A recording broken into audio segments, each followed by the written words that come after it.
Clean the camera screen. Fold the sheet sideways and remove the cut from the sheet. Make sure all 3 layers are removed from the sheet.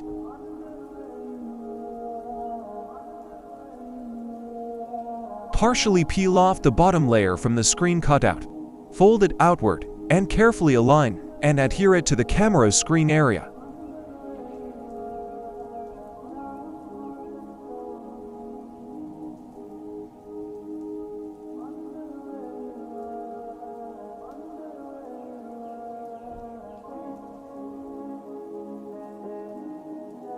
Gently push the bottom layer outward using the squeegee.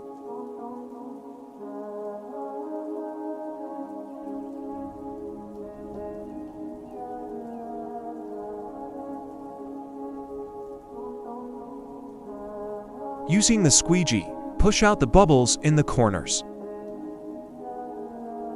Clean the camera screen.